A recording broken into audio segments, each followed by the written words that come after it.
The views and opinions of this broadcast do not reflect the views and opinions of Armed Media, New Productions, and its affiliates. Enjoy the show. I'm a big fish in a small pond. Got my days free and my nights long. I create my own reality. Who I am is fine with me. As famous as I wanna be. Who I am is fine with me.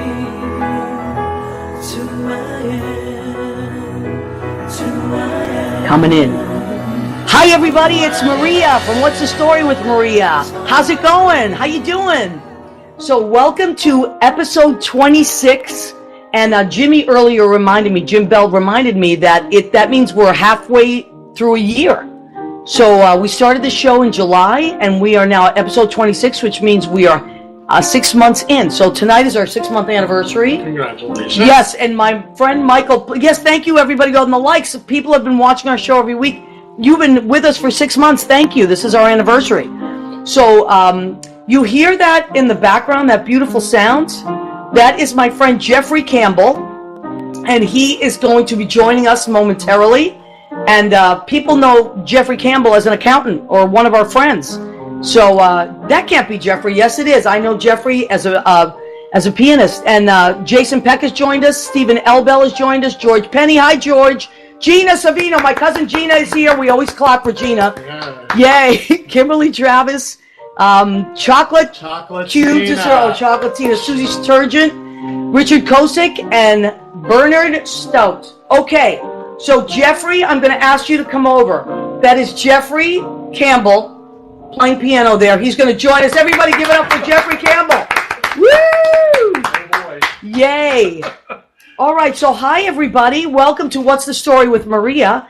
And, usually I put my guests together for a reason, or sometimes I like to just bring people on that have never met and just see what happens. Well, these two guys have met many, many times, and usually at parties that we all go to. Yes, so, right? We've been friends for years. We tend to run in the same... Oh, Vincenzo D'Amato. Vincenzo is one of my...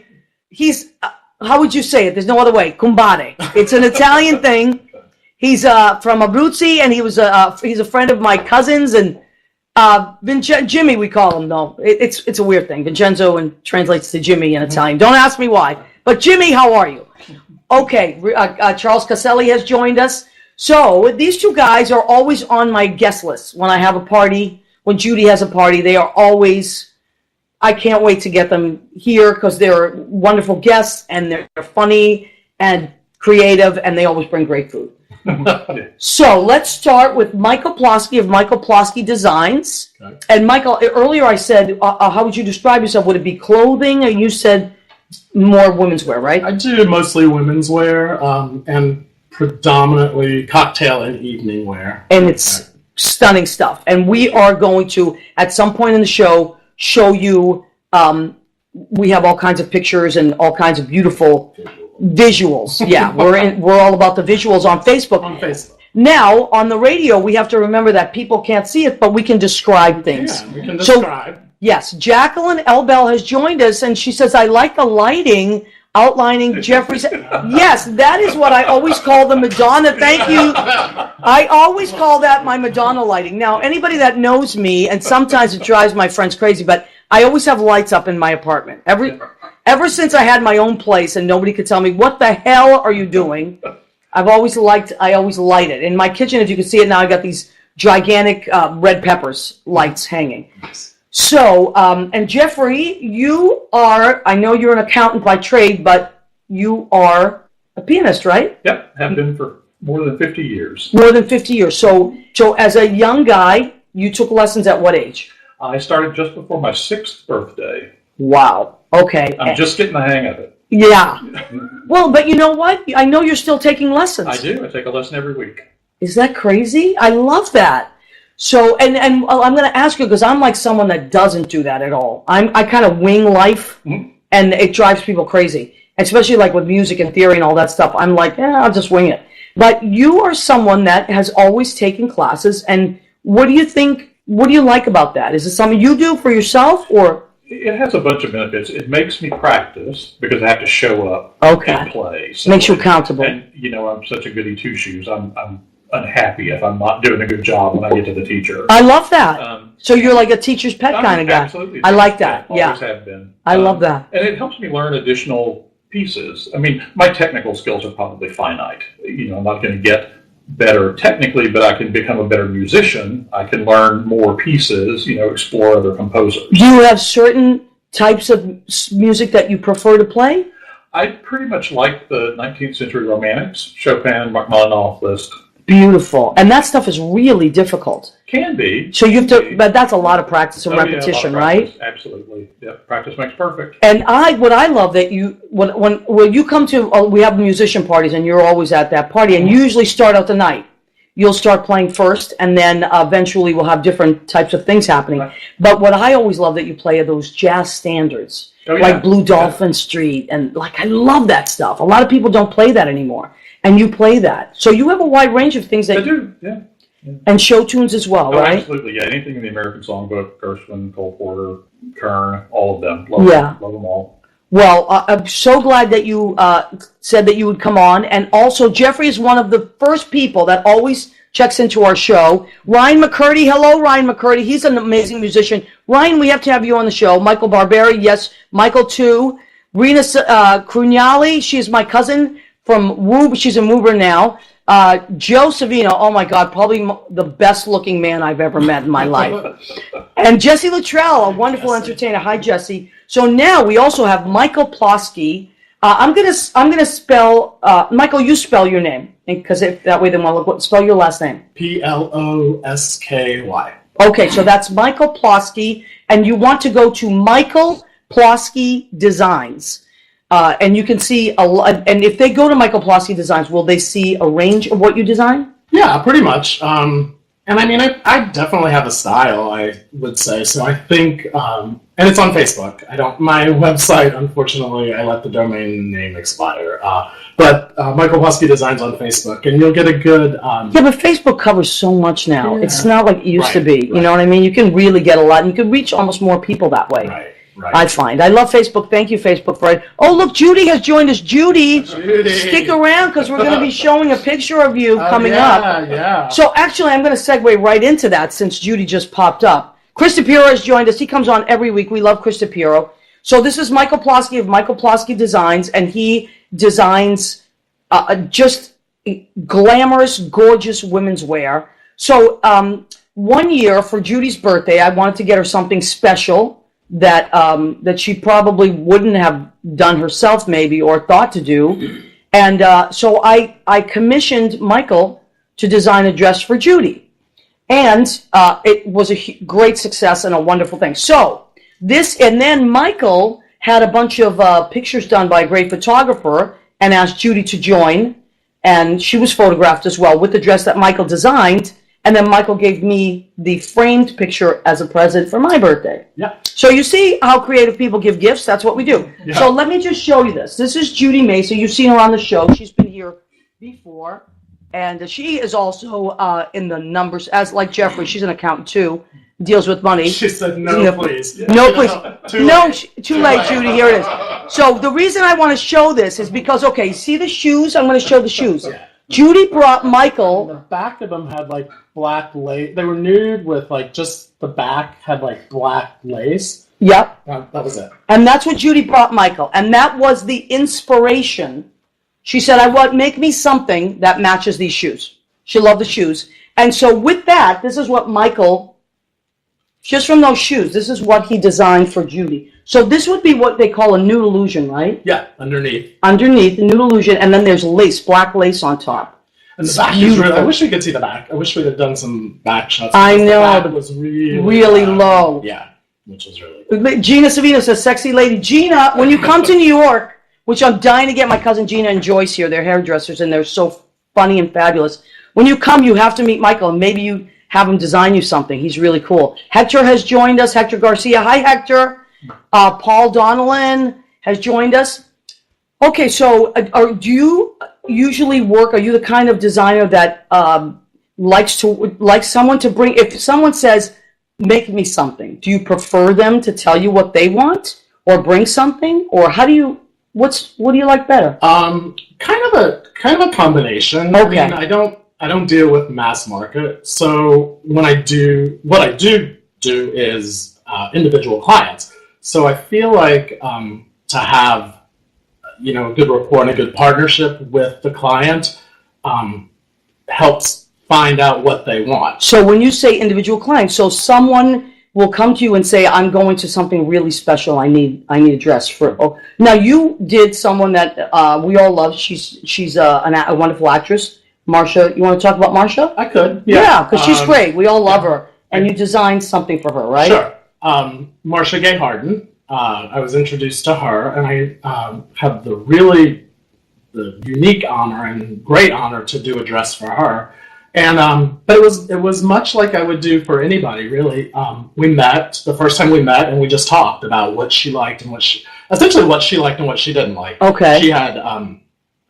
She gave me a lot of leeway, but there were certain specifics. For instance, she said she really liked this décolletage area. What is a décolletage? I don't know what that means. Kind of like your collarbone, like okay. chest. Not really your cleavage, I guess. But okay, right nice here. So she likes to show that part. She likes that.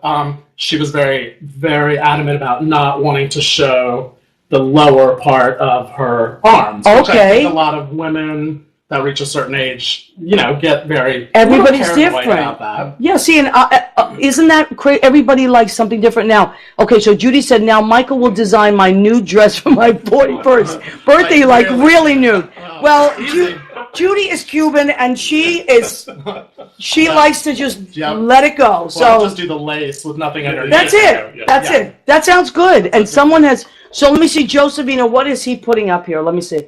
Joe Savino, very handsome. Maria is live in the garden. Okay, great. So follow. Joe will add links there. As sometimes Chris DePiro adds links. Leo Rodriguez sometimes joins us. So yeah, follow those links. And we are on, just to remind you, we are on, of course we're on Facebook, we're Facebook Living, but it's armeddigitalmedia.com. That is the reason I'm here, because Armed Digital Media and Joe have asked me to come on and do a show, and I'm loving it. So it's 6 months in, and so all those links that I put on the page, please follow them and go and support those great radio stations and podcasts and all that stuff. So let's do this. Okay, so this is the Marsha Gay Harding dress that Michael designed. She's beautiful. She's great. I love her. She's really, really cool. And I think this was right around the time she was doing Pollock, right? No, this was after that. Oh, was it after Pollock? Yeah, this was way after that. This was wow, how beautiful is that? So you designed that dress? I did. She was on a show, Code Black. Oh, yeah. Television show. Yeah. Yes. I don't know if it's still on or not. Yeah, she's so cool. I should know that, but right. She's very sweet. Yeah, and she's just very, she has all these different levels that she does, and she can look really, very vulnerable. And then when I saw her in your dress, I'm like, you totally glammed her up. And she's they say the EGOT. What's that? She's a Grammy. EGOT is Emmy, Grammy, Oscar, Tony. Oh. She only is missing the Grammy. So wow. Maybe if she reads an audio. Have to write her some songs. Yeah, or do a rap or something. Oh, yeah, let's get her doing that. Yeah. All right. Yeah. So, Jeffrey, I want to come back to you. You are originally from? A little town in western Arkansas, population 805. Oh, my God. Population 805. Okay, so a shout out to my friends in Arkansas, the Ron Hope and his family. They're so sweet. And Will Trice and his family, they sometimes come on. They're from Arkansas. Great people. I love, is it Arkansonians? Arkansans. I love that. And Michael, you were in New Jersey first, and then you grew up in North Carolina? Yeah, I was born here. Okay. Lived in New Jersey, Central Jersey, the shore, until I love Jersey. 11 in North Carolina. Okay. And then came back up here right after college. All right. Oh, yeah. Do you vote there, Jeffrey? Judy said, do you vote there? No, goodness no. I've been in New Jersey 20 years. Okay, so he's in Jersey now. John Bell joined. So Jeffrey, as a young boy, you started taking lessons at 6, and you loved it? Well, or did your mom make you? Or a couple who lived in New York somehow found this town in Arkansas and moved there to retire. And it was, they at the time I thought they were really old. They were probably 60. Right. And the woman gave piano lessons, and the husband started the band program in my school. Wow. And I think my mother was looking for an opportunity to get me out of the house for an hour a week. Yeah, well, it's all our parents Yeah, do. well, and because it was a little town, I walked to my piano lessons. How far was it? Oh, Do you remember? half a mile. Not Yeah. far. Yeah, not far at all. Okay. And I started, and took lessons all through high school. When I got to be a fifth grader, the organist at my church retired, and my mother said, "Oh, Jeffrey could play the organ. How hard could that be?" Oh, so I no. started playing the organ at the church. So Oh, really? I did that, yeah. And did you like it, or did you find was it more of a job? Yeah, well, it didn't pay anything, so. Okay. Yeah, but it was service. Different instrument, and I was going in. Was it one of those big organs, like the big church organs? It was a church organ, not a huge one, but not so difficult to play. I knew enough about it to manage, and rural Arkansas Methodist Church, you don't have to be really a spectacular musician. Wow. Yeah. So I did that until I went away to college, and then in college I continued to take lessons and sang in the church choir and took some voice lessons. I sort of decided I wanted to be a singer, and it became apparent pretty soon that was not going to work. Is that true? Yeah. Well, I mean, I like You to know sing, what? and it just don't have the right. The thing about singing is there's a lot of singers. Oh yeah, right, A exactly. lot. Yeah, right. So the thing with singers is that hi Gia, my cousin Gia has joined. Hi sweetheart.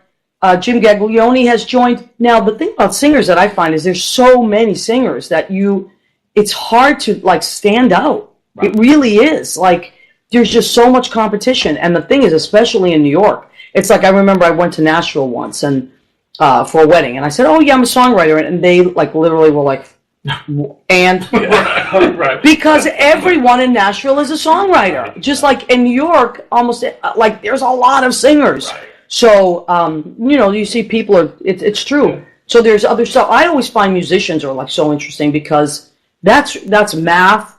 I mean, you have to really know what you're doing if you're play an instrument. Yep. And so your story to me tells me that, like in schools now, it depends. Jersey has great programs. I will say, like, I give it up to Jersey. They have amazing programs for the arts. But like, I know like in the city, in the inner city especially, there's not a lot of that happening.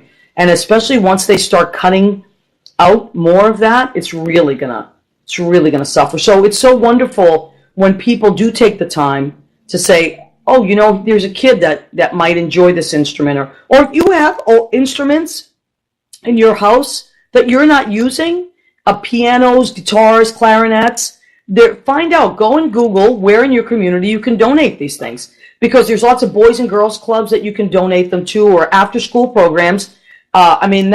You would not believe that there's just instruments sitting around, that someone can be using. And you hear that all the time. Someone gave me a trumpet.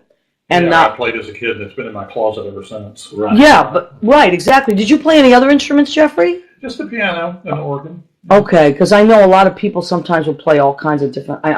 Like Billy Goffey. Billy Goffey plays like a million different things, as does Henry Kapersky. Henry plays the accordion, the saxophone, the piano. Like some people, and then some people just So, Michael, did you? Okay, so let's go back to Michael. Did you start?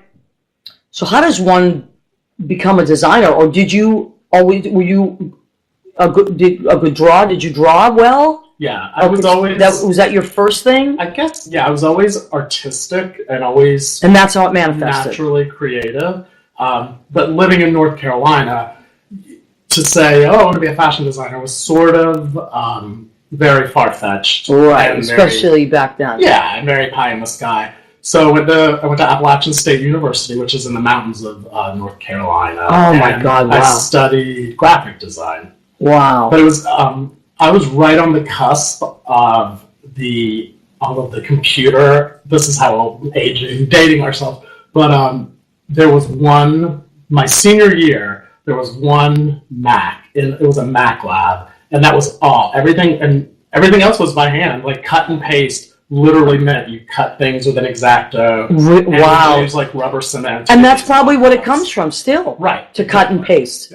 So after that, I kind of like floundered with not really knowing what I wanted to do. And I worked in retail, and I worked in restaurants and Yeah, well, we all do that. Yeah, That's like if you're creative, you're going to work in a restaurant or a bar at some Right. point in your life, or retail. You have to. right.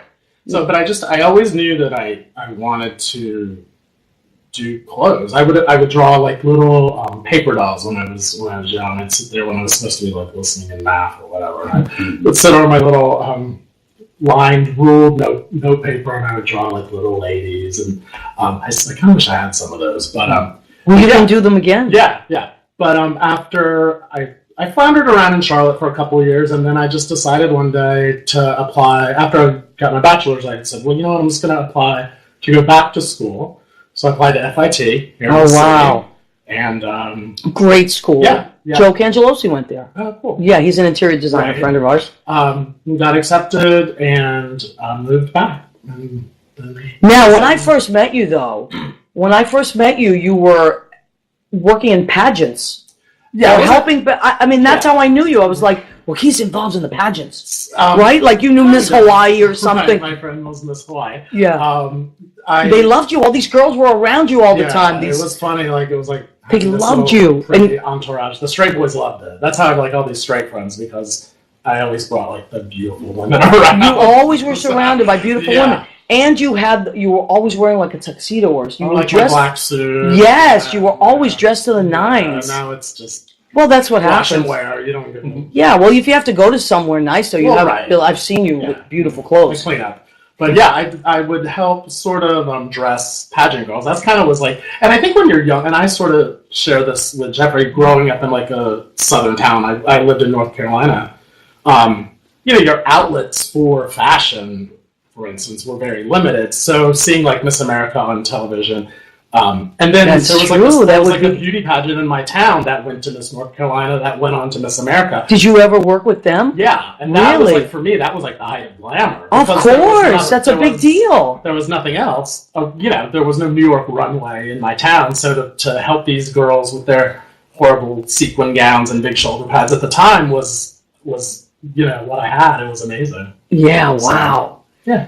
So, and you did a show. I remember I went to one of your runway shows that was really cool down at the Stonewall a couple of years ago. Yeah, I did. And our friend Katie Cass. Katie, I wish you were watching. Yeah, we have So, a picture. Yeah, we have a picture of Katie Cass. Let's show that. Katie's a great singer. Katie's an amazing singer. Katie Cass is out in Madison, Wisconsin now. She's moved back. I know we had a picture of Katie. We'll find it in a minute. Maybe it's in that. But, okay. So you have Katie. All right, This so this is kind of a... no, I'm sorry. No, go ahead. It was just for me, getting back to like how I'm inspired, I had gone, Stonewall does this singing competition. Yes. And I didn't know Katie at all. So I went one night, I was just at Stonewall, and they were doing this thing called Stonewall Sensation, which is sort of like an American Idol, on a local level, obviously.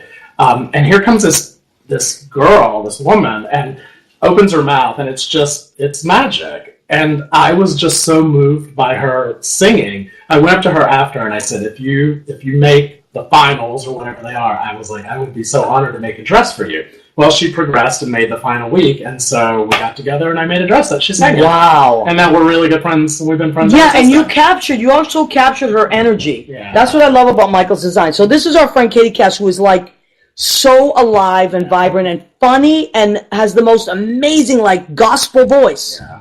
And a great name for a singer. Yes, Katie Cass. Yeah. And her dad, is Coach Cass. He's just coach. Yeah. He's just a coach out there in Madison, and her mom is a school teacher, and they're really cool people, the Casses. And Yes, Kate, you co-host. captured her.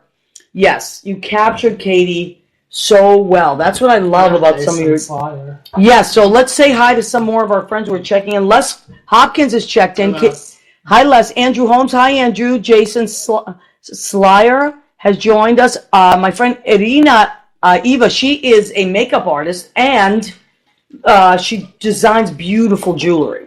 So, people really like this stuff. So, Jeffrey, I want to go back to you, and I want to, sometimes there's people like me that, wake up or are born and are like, that's it, I have to be on stage. That's it. I said to Judy the other night, I am going to always need an audience.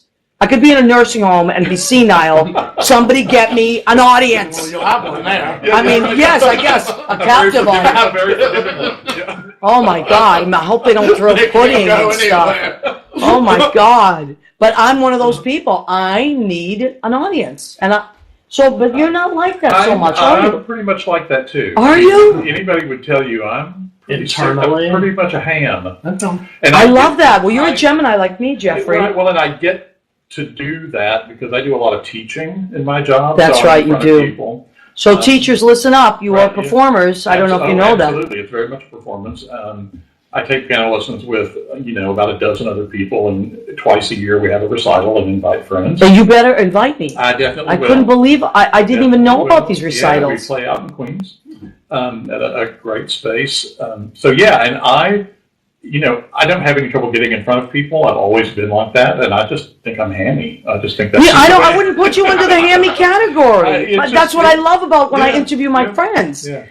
You're always like very distinguished, and you're like one of those people that I'm always like, oh, I'm so glad Jeffrey's here because he's going to help me with things. No, it's true. I'm not being.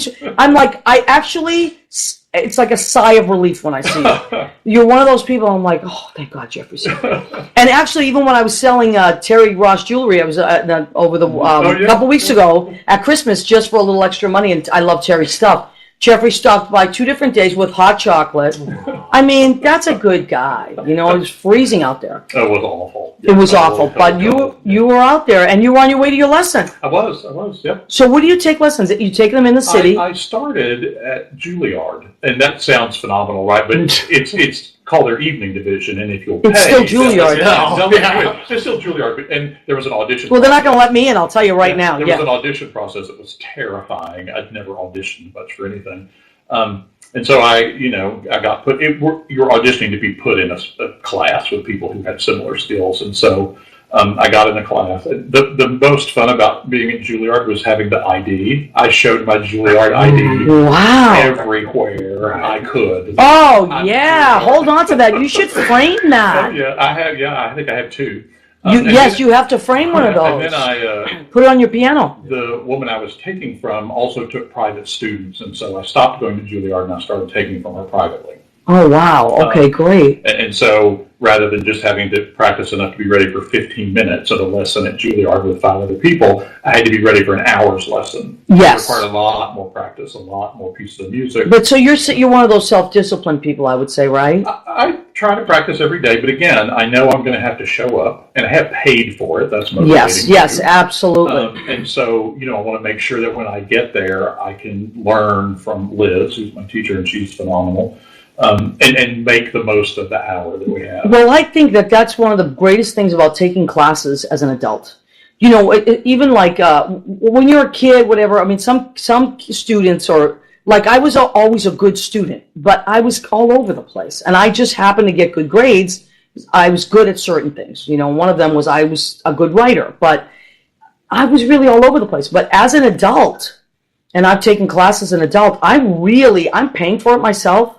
I am zeroed in on what I need to do, because otherwise it's a waste. Well, and I tell people who say, I wish I'd kept playing and, kept it up. I'm like, you can come back. And I think adults make much better students for that reason.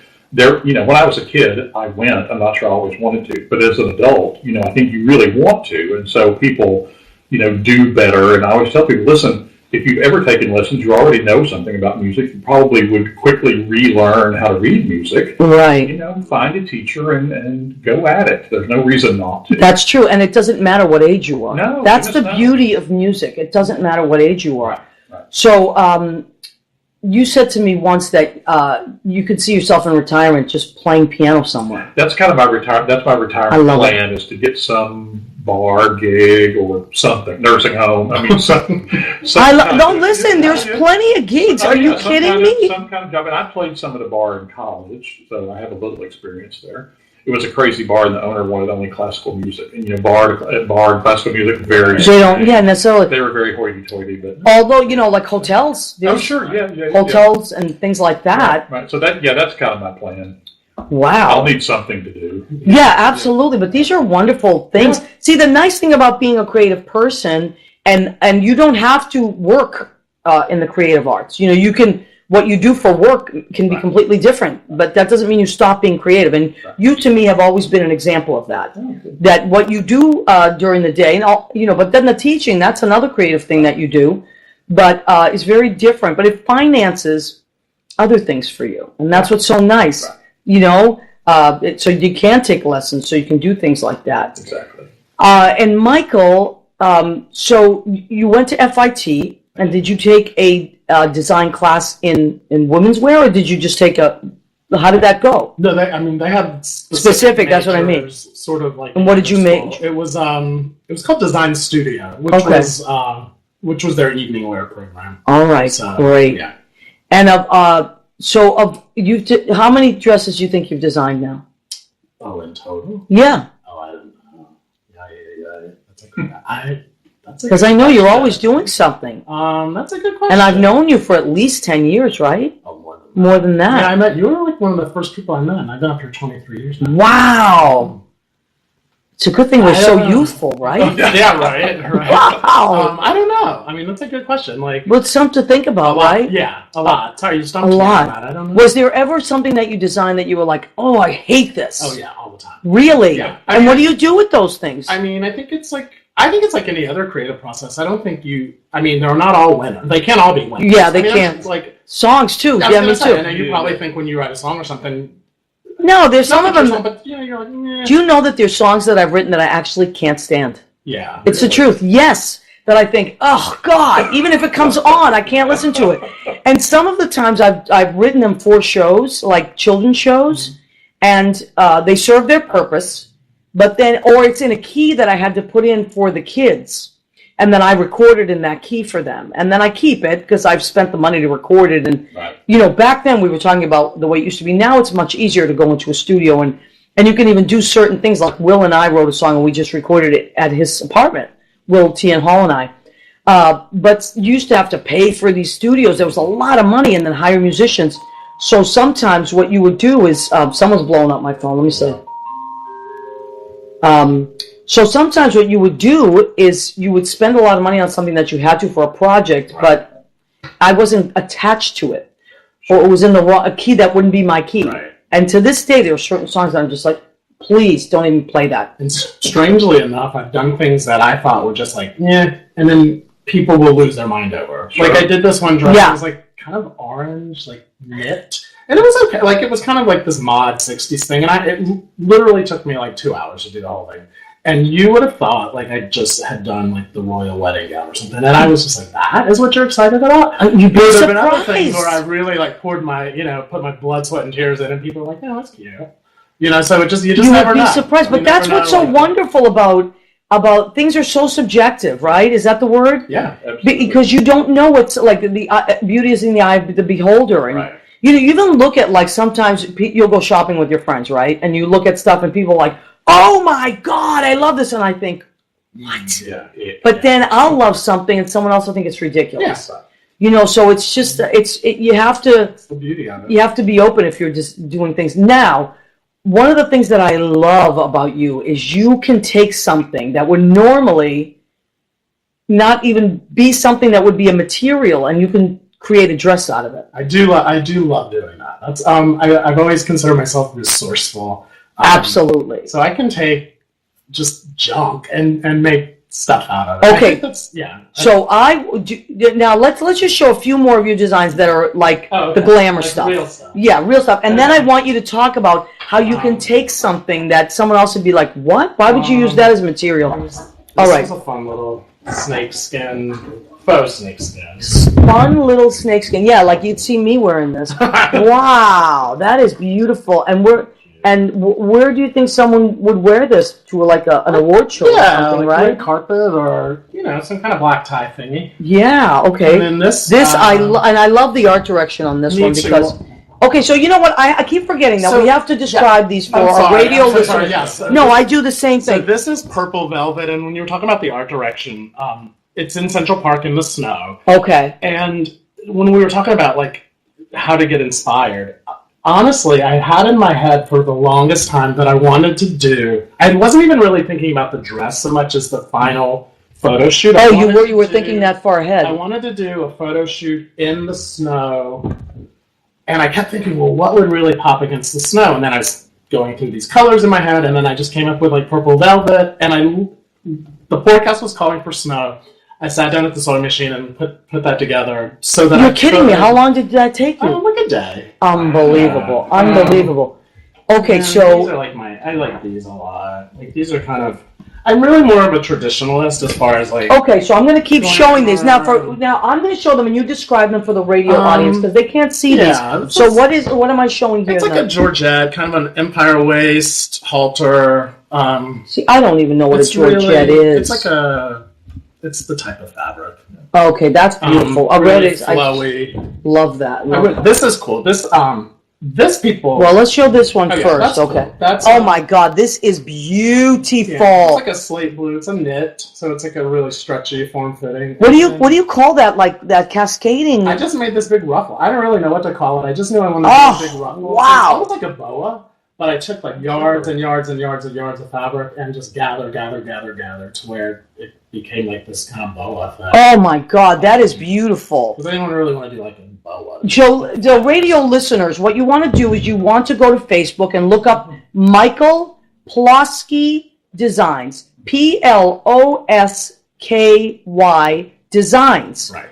And not just women. If you are a guy and you want to, some menswear design. Look at this ruffle stuff. This is a green with the ruffle. It's like an emerald green. I love green. It's my favorite color. I can't wear it, but I love looking at it. Yeah. And then this one. Look at this. What is that? That's also.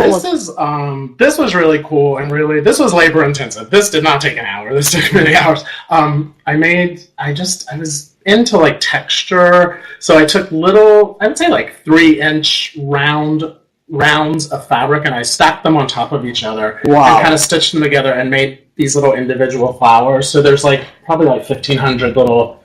Unbelievable. Now I have to stop you for a second because when you said that, this is where my mind goes. And Catholics, listen up. When we were kids, my cousins will remember this. We had the May procession. Do you remember the May procession? And that was in May, of course. And we had to. The nuns made us. They gave us each a box of Kleenex, and we had to make little flowers out of these Kleenex, and then we had to give them to the priests, like boxes and boxes. It was like a big to-do, and then we got to see it on these big floats at the May procession. So we felt like we were part of that. Like, so what you're saying is I should outsource my... I'm telling you, get some little Catholic kids. Yeah. Get some little Catholic kids in kindergarten. We were in kindergarten in first grade, and we were doing that. Oh, my God. You talk about throwback. So, Chocolatina, what was Chocolate? Has she said anything here? He said something. I saw it. Oh, it's... Come to Denver. I need a pianist. Oh, my God. Can you imagine playing for Chocolatina Q Dessert? I've made many costumes for Chocolatina Q Dessert. Right. Oh, my God. So, Jeffrey, have you ever been out to Denver?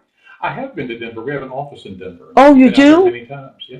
All right. Well, Chocolatina Q Dessert. Next time I'm there, I'll look up Chocolatina. You will have to look up Chocolatina. Oh my! Who doesn't? Listen. We knew Chocolatina Q Dessert when she was just Chocolatina Q Dessert. And then Michael and I one night were just hanging around with chocolate, and the phone was ringing, and I said, Michael, she's blown up. She is blown up. And you know what? Blown up. Pretty soon, we're not going to be able to talk to her. Hey, there's my sister-in-law. Oh, where? What's her name? Marilyn Little Campbell. Hi, Marilyn Little Campbell. You look good, brother-in-law. She said he does. That's your brother's wife? Yes. Your brother's very good looking as well. I saw a picture of him last week. Yeah. Oh, you did good, Marilyn. You did good. Wow. So you'll have to go to Denver and you'll have to play piano. Absolutely. Would you ever consider doing something like that? Like if you weren't working and somebody said, hey, come out and play a show? I actually am probably a better accompanist than I am anything else. Really? Why do you say that? I love to play for singers. And as a college student, I made a lot of money playing for opera singers. Really? I didn't know that about you. Yeah, I very much like it. I'm not the kind of pianist who can, transpose things on site for somebody. You have to show. Yeah, well, that's a special skill right there. You want to sing it in, but classical music, classical singing, I did a lot of accompanying for singers. And I didn't know that, Jeffrey. Yeah, in fact, we have a friend who works at Julius, the bar downtown, and he's going to do a little recital in January. So I've been practicing up some tenor arias for him. Oh, that's amazing. Yeah, I like that very much. That's enough of being on the stage, but you're not the center of attention. Right. Yes, so but people that would go to something like that would really appreciate your skill. Sure. Yeah, absolutely. So if you are someone out there and you do things like that, recitals and opera singers or legit singers, Jeffrey Campbell, he's my Facebook friend. Yep. Jeffrey is spelled, because you spell Jeffrey a little bit different than I'm used to. It's Jeffrey. E-R-Y. Campbell is? C-A-M-P-B-E-L-L, like soup. Okay, Campbell like the soup, and he is my Facebook friend. You can find him, and he usually comes on the show right away. You're one of the first ones on, Jeffrey. All right, so I'm scrolling at Chocolatina. Oh, I have a guest room. Oh my God! Okay, you see, she is already soliciting. One thing about you, Chocolate, you're a mover and a shaker. Right now, this is going to bring me back, Michael. Please, you designed specifically for Chocolate for many years. You were her number one designer. I was. So what I was talking about before is that Michael, and then we have to show our food because we always end up running out of time. But so Michael would design these things for Chocolatina that were, I think, oh my God, that like one time you designed this dress with Metro cards. Do you have that? Joe, you have that? So Joe knew what I was doing. Joe English is in our studio audience. He's our friend. He's wonderful. So this is a dress that Michael Plosky took Metro cards, folks. If you don't live in New York, what they are is the MTA or the train, these cards that you swipe. And he took, how many of these did it take, Michael? I don't remember, but it was a lot. It was before. Now they charge you $1. Yes, they were free back then, right? Free, and there was a little box beside the swipey thing. Yes, where you would put your old ones. So Chocolatina and I were going to various stations downtown, and some of the boxes would have like a little crack. And so we were like shaking the boxes to get the Metro cards to come out. And you could have been arrested. But they weren't worth anything. They looked like some of that. Well, I think homeless people do that to see if there's like money on there. So sometimes you got to act homeless for your art. Yes, exactly. You have to act like a homeless person. Drag queen, you've got to do it. That's it. So, oh my God, that was one of my favorite dresses, and I also love the dress with the lipsticks on it. Oh yeah, that was fun. Remember that one? And didn't you have a dress with like candy on it once or something? We did because Chocolatina is his real job is, as we've talked about, having many things to pay the bills. He's a pastry chef by trade. Right, Martin Howard. Yes. MartinHoward. Martin Howard he has a page on here too called Chef Martin Howard. Oh, okay. So he's been on the Food Network, and you guys together were on an episode. And can we look at that? And were you designed a chocolate dress? And did you win? We did not. We got third place. I was pissed. I can't believe it. I know. I was really. That was crazy. Where is that? Can you show that? You get me that one. Thank you, Joe. It was called Chocolate Runway. It was with the Food Network Challenge. Yes. 2 different challenges, and this was you had to make wearable chocolate. So you can look if you guys go on YouTube and you type in Food Network chocolate dresses. Chocolate Runway. And then they also did a chocolate. And Martin Howard. Yeah. You'll see Michael's design, but also, I think we can hold that up even with a little bit of glare. So I remember watching this episode with my nieces. So this is the drawing, right, Michael, that you drew originally? Sort of the original concept. The original concept. Look at that headpiece. Wow. And this is what... She couldn't walk. This is what you ended up making. Yeah. It's hard to... It was fun. Oh, my God. Please go to YouTube and look up Chocolate Runway, Food Network, Martin Howard. Michael was his assistant. Michael, you worked with him on that show, side by side. Right. So you would make pieces of chocolate, and then you would have to turn them into a dress. Sort of attach. I couldn't believe this episode. If you like the Food Network and if you like design, you're going to go crazy. You know how sometimes they have cupcake wars and all that? And Martin, when you come to town again, please can you let me know ahead of time? Because I wanted to get him on the show, but he's very busy. He said I can't just Blown up. pin him. Blown Blowing up. he's probably on major media tours. Well, let me tell you something. Jeffrey's taking over for you at my parties because usually Martin used to bring me all these fabulous desserts. But Jeffrey has stolen your place. He brings me wonderful desserts. So, Martin, you better get back here. Otherwise, you're going I'm to just be... filling in. Yeah. He's your understudy right now with the desserts. Exactly. So, speaking of food, we have reached the segment of our show called Go Ahead, Keep Eating. My family always loves that because we do lines from movies, and that's from Raging Bull. Yeah. Go ahead, keep eating. So, all right. So tonight, what I made was usually I made here's my plan. Usually, I ask my guests if they're vegetarians or if they have different food needs and food specific things, right? So, Michael Plosky, you work out a lot, and you said, well, I'm not eating carbs right now. So I said, do you guys like crab cakes? So I made. And Jeffrey, I know, likes seafood like I do. So we have broken much bread at seafood restaurants together. So this is Stephen Daniello. If you ever watch, he's my chef friend. He's like an amazing chef. Tonight I made crab cakes, and I made homemade coleslaw with carrots and cabbage, different kinds of cabbage, and kale. I chopped up some kale in there and put a little ginger honey vinegar. Oh, yeah, you like your fancy I vinegar. love my fancy vinegar. Yeah. Actually, here's a shout out to a great company called New England Olive Oil Company.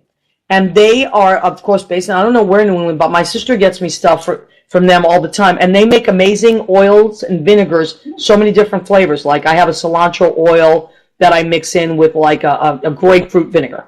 Like amazing stuff like that. And so this is my crab cakes I made with fresh crab. A little, I won't give you all my secrets. Yeah. I'm just going to tell you right now. And then I homemade, of course, tartar sauce, which is easy to do. And sometimes people like cocktail sauce, so I put them both on there. On my lighthouse plate. You see, because I have creative people, I must stay on the ball here. So, and the wedges of lemon, I'm going to bring out some hot sauce for that. Jeffrey always gets me some hot sauce. Yeah. So now, Stephen Elbell is here to it, and Stephen doesn't eat meat, but he made us homemade, oh my God, I can smell the garlic. Wow. Bruschettes, look at these, could you die? It's Vivian's. It's our friend Vivian Farino. It's her recipe. Really? She taught us how to do this, and my job is to chop and steam. You have chives in there? It's parsley. Oh my And God, I can parsley smell it. I and can't wait to tomato. eat this. Yeah. We're going to It's eat like our this favorite afterwards. thing. It's our Yeah, favorite so you don't have to eat meat. Oh yeah. And I like, of course, I am a carnivore, but I enjoy other things as well. And this I made just for the hell of it. Nice. A nice beautiful. caprese salad. I will Yeah. put some vinegar and oil on this in a minute. I just didn't want to make it soggy. Yeah. So this is, and I love, my favorite olives are oil-cured olives. Yeah, yeah. So I threw those on there. We used to call them Sicilian olives when I was a kid. Mm-hmm. So that is that. And if you're going to do that, I know it seems easy, like you just slice cheese and tomatoes. No. You have to have really good mozzarella, and you have to get the vine-ripe tomatoes. Otherwise, don't invite me to your house. I don't want those American tomatoes. Vine-ripe tomatoes. That's my dad always grew. All the Italian men, and women, they grew tomatoes. My dad's joke was, I got the biggest tomatoes in town. I don't know what he was trying to say there, but they used to fight over who had the biggest tomatoes. That's what they do. So that's what I'm used to, and fresh basil and all that stuff. So I put a little basil on there, and those are so we're staying with our kind of low carb theme, although the bruschettes. But we love vegetables as well. So I like to make different things from time to time. And you guys are Jeffrey, you cook a lot, and Stephen, you both cook a lot, Stephen right? does most of the cooking. My job is kind of tasting and It's very important. And dessert. You make a great I like dessert. dessert. What's that banana pudding that you make for yeah, Super Bowl yeah. party? Yeah, that's a killer. It's a heart stopper for sure. People go crazy, but you just made those last week for our show that we had the Dog Fathers. Those were your pecan bars, Yep. and they loved them. Yeah. And what did you say? There was like 8 sticks of Well, butter. it makes a whole sheet pan, and there are 9 sticks of butter. 9 Yeah. sticks of Five. butter. Let's hear it for butter. Woo! I love butter. Five, It's like five in the butter. crust and 4 in the top. Oh, I love butter. I always have a lot of it. Indulge every once in a Oh, while. sure. Yeah, Yeah, you if can't it's- have every day. Yeah, I Right, can't. Right. Well, that's like I made the mistake. I go to Costco a lot, and I love to buy in bulk and stuff. And I made the mistake of buying like fat-free popcorn. No, I'm throwing it out. I'm giving it to my neighbors. It's Feed the awful. birds. Yes, exactly. Some things you can't. You just can't do. Yeah, can't. So let me scroll here. Paul Lucas has come and checked in on us. Louise Cormier. Hi, Louise. Hi, Paul. Well, and I saw Bobby Morrison from my hometown. Oh, really? She's on. Hi, Bobby. Hi, Bobby Morrison. Lisa Lem Cheney. She comes on every week. Hi, Lisa. Yum, New England olive oil is awesome. So you know about that. Got a bunch for Christmas. So go and check out New England Olive Oil Company. What I like about them, actually, I buy the really bigger ones because you're going to save a lot. It's packaging that costs you quite often. Sure. If you want to try, they have samplers as well. But once you've tried the samplers and you really like something they have, order the bigger ones. They're cheaper. And the way they ship them in the styrofoam that's so user-friendly. It's great. It's like nothing will ever break. Another company that I love it's called Elements of Spice. I order from them a lot. And it's these cool salt grinders, but they have all kinds of flavors. So I like interesting flavors. So those are two companies that I always order from. Elements of Spice and New England Olive Oil Company. And anybody that knows me knows I love to cook and I love to prepare food and make it interesting. Thank you, Gina Savino. She said, very nice dish. Thank you, Gina. Because we love our goddamn crab cake. If you're from New England, you love your goddamn crab cakes. We love all that stuff. Brian Parker has checked in. That's my friend Brian from North Carolina. How nice. Yay, Brian from North Carolina. Jennifer Day has joined. Thank you, Jennifer. Chocolatina says it's better with Better butter. with butter. Better with butter. Everything. Chocolatina makes amazing desserts. Chocolate, are you still making desserts out there in Denver? Is she still? Yeah, I think he got a catering gig, I think. Of course. Yeah. Of course they scooped him. And he got a gig doing Chocolatina at a place called Hamburger Mary's, which is sort What? of like sort of like a Lips, but Oh, sure. like sure. burgers and stuff. And I think he Wow. has like a regular night now. I love Correct it. me if I'm wrong, but I think you're doing like, we can't It's keep okay. up with it. Michael Rizzo has joined us. Hi, sorry I'm joining late. That's all right. You can watch it. Here's the good news. Let me fill you guys in. Some of you guys, like some of our Arkansas friends and North Carolina friends, you've just joined us. You've never seen this before. So this is a show called What's the Story with Maria. I am Maria. I'm your host. And it goes through Armed Radio. Armed Radio invited me 6 months ago to do a show for them. They're great. So you want to go to armeddigitalmedia.com. And you can listen live if you don't want to watch it on Facebook or just you're in your car or working on your computer. armeddigitalmedia.com. And then if you're on Facebook, my Facebook page is open, or you can become my friend, and you can watch us every Tuesday at 9. Then it goes into podcasts, which is so great. About 6 hours later, 12 hours later, Jimmy Bell, thank you for that, digitalizes everything and puts it on Spreaker, SPREAKER.com, which is a podcast house. That's great. It's a free download app, unless you want it. You can upgrade if you want to, but free download app. Then you type in Armed Radio. That'll come up, and then you type in What's the Story with Maria. And I have 26. This show will be 26 archived. Also, lots of people these days have iHeartRadio. I know I do, and I listen to, you type in Sinatra, and Sinatra Radio will come up. So just type in, all you have to do is go to search and type in What's the Story with Maria, and you will get this show archived, and you can listen to it in your car or anywhere on the train, and we love that. So next week, I am waiting on 2 people to confirm next week, so I don't want to give away my guest yet and then have them not be able to come, but I will let you know during the week how that goes. So, Michael, we have about maybe like 4 minutes left. So as a designer, what is something that you like to...